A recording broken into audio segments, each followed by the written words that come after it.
ہزاروں پھول کے رنگ میں ڈھک گئی دنیا، وائے کائنات میں چمک گئی دنیا۔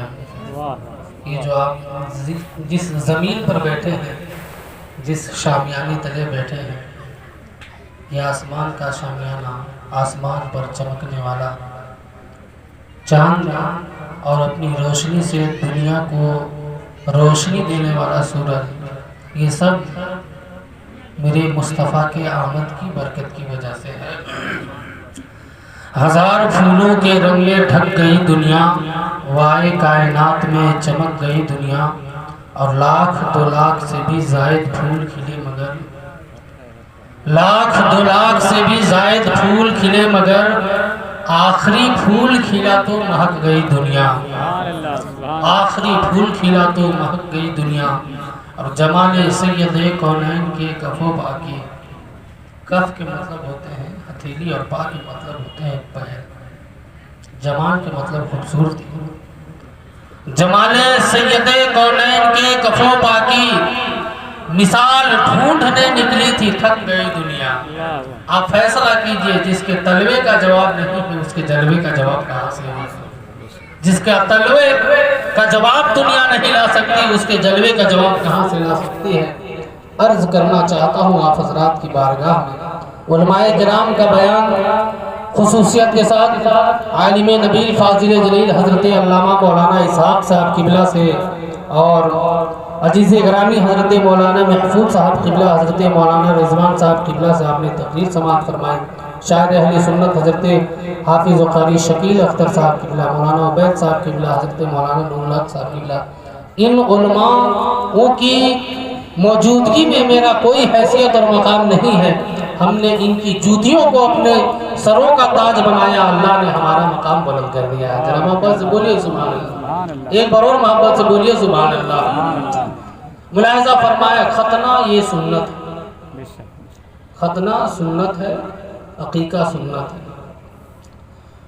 ختنہ نبی کی سنت ہے، حضرت ابراہیم علیہ السلام کی۔ انسان، دنیا کا سب سے پہلا انسان آدم علیہ السلام ہے، جو جنت میں پیدا کیے گئے، اور پھر دنیا کی سب سے پہلی جوڑی حضرت آدم اور حضرت حوا علیہ السلام کی ہے، جو جنت میں بنائی گئی۔ یہ اللہ تعالیٰ کا احسان ہے کہ اس نے ہمیں انسان بنایا اور ساتھ میں مسلمان بنایا، اپنے محبوب کا نام لیوا اپنے محبوب کی امتی میں پیدا فرمایا۔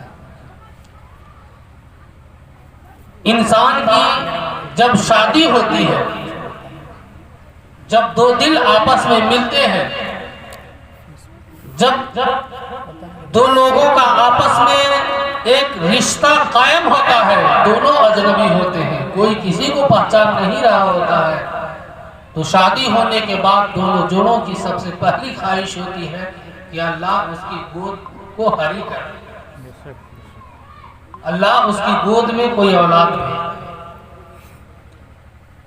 اگر دیر ہوتی ہے تو بندہ روتا ہے، گڑ گڑاتا ہے، دوائیں کراتا ہے، دعائیں کراتا ہے، سو جتن کرتا ہے، مزاروں پہ جاتا ہے، منتیں مانگتا ہے، نیاز کی منتیں مانگتا ہے، پھر اللہ اللہ کر کے اللہ اس کی گود میں ایک اولاد عطا کرتا ہے۔ محبت سے بولیے سبحان اللہ۔ پھر ماں اور باپ اس اولاد سے اتنی محبت کرتے ہیں، بے انتہا محبت کرتے ہیں کہ باپ کہیں سے بھی تھکا مارتا آتا ہے، پورا تھک ہار کر گھر پہنچتا ہے، اولاد کو جب دیکھتا ہے اس کی تھکاوٹ دور ہو جاتی ہے، اس کی پریشانی ختم ہو جاتی ہے۔ کتنی محبت کرتے ہیں اولاد سے لوگ، اور ہونا بھی چاہیے۔ اولاد بہت بڑی نعمت ہے خدا کی۔ کیوں؟ اس لیے کہ انسان جو اپنی زندگی میں نہیں کر سکتا، اگر کوئی چاہتا ہے کہ میں ڈاکٹر بنوں گا اور پھر وہ نہیں بن پاتا ہے، تو اپنا خواب اپنی اولاد پہ پورا کرنے کی کوشش کرتا ہے۔ چلو میں نہ بن سکا، میرا بیٹا ضرور ڈاکٹر بناؤں گا، میں اسے ضرور خرچ کر کے اس کی تعلیم پوری کروں گا۔ تو بیٹے یا اولاد سے ماں اور باپ کو بھی انتہا محبت ہوتی ہے، اتنی محبت ہوتی ہے۔